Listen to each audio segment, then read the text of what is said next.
sur l'écran de verdissement, le premier écran, il vous rappelle que vous allez déclarer des SIE et il vous renvoie vers la notice qu'il est important, vraiment important d'aller consulter. Donc ici on passe à l'écran suivant. Voilà, nous sommes dans l'écran à proprement dit de déclaration de surface d'intérêt écologique. C'est bien sur cet écran que vous allez déclarer les 5% de SIE. Et tout ce que vous avez fait avant, c'est juste placer les SIE. Elles ne sont pour le moment pas déclarées. Donc dans cet écran-là, vous allez déjà retrouver une phrase en gros qui vous informe que vous n'avez pas qu'il y a interdiction d'usage de produits phytopharmaceutiques sur les parcelles de jachères, y compris mellifères, les plantes fixant l'azote et les bandes le long des forêts avec production, les taillis à courte rotation, enfin tous ces objets-là que vous allez déclarer en SIE. Si vous souhaitez déclarer un SIE, il ne faut pas de produits pharmaceutiques dessus. Donc vous cochez comme quoi vous êtes informé. Tant que vous n'avez pas coché ça, ici tous ces carrés sont grisés. Donc vous cochez ça, ça dégrise les différents carrés. Donc dans ce tableau-là, vous allez retrouver toutes les différentes parcelles de votre registre parcellaire graphique qui sont potentiellement SIE. C'est-à-dire que toutes ces parcelles-là sont déclarables SIE si elles correspondent aux critères. Donc par exemple, là, le soja, ça peut être déclaré SIE s'il n'est pas traité, s'il n'y a pas de produits phytopharmaceutiques. Donc si votre soja, vous le cultivez avec des produits phytopharmaceutiques, vous ne pouvez pas choisir de le déclarer comme SIE.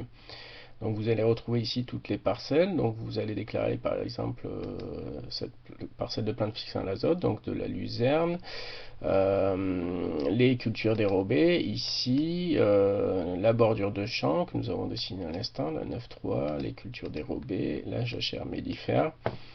Et vous ne choisissez pas toutes les parcelles que vous avez traitées. Donc ici le soja.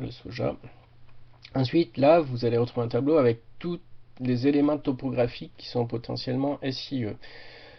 Donc les haies, les bosquets, les arbres.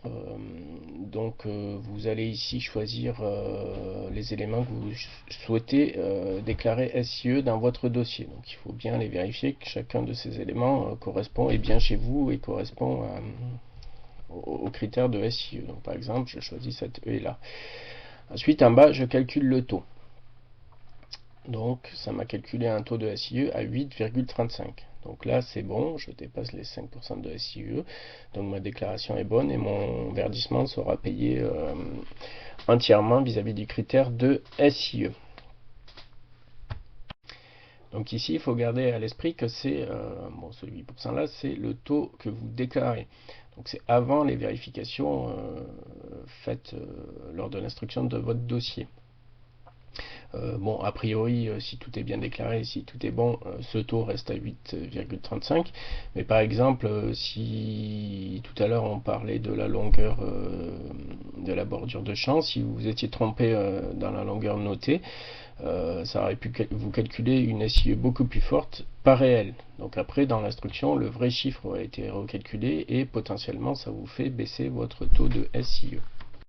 De plus, certaines MAEC ne sont pas compatibles aussi. Vous ne pouvez pas déclarer une parcelle et en MAEC et en SIE. Donc dans ce cas-là, Télépac il pourra pas écarter de lui-même cette parcelle de SIE. Donc ici, il vous la proposera, mais il ne faudra pas la cocher. Par contre, ce que fera Télépac, c'est qu'à la fin, là, quand vous arriverez au dépôt du dossier, il vous mettra une alerte pour vous dire attention, vous déclarez une parcelle à la fois et SIE et MAEC. Veuillez bien vérifier que vous n'êtes pas en train de vous tromper. Donc il y aura juste une alerte informative qui vous dira de faire vraiment attention à ce que vous faites, mais il ne vous empêchera pas de signer votre dossier. Et par contre, ce qui se passera après dans l'instruction, c'est que la valeur SIE sera supprimée et que potentiellement vous allez descendre au-dessous des 5% de SIE. Voilà, donc il est vraiment important de faire attention à sa déclaration SIE.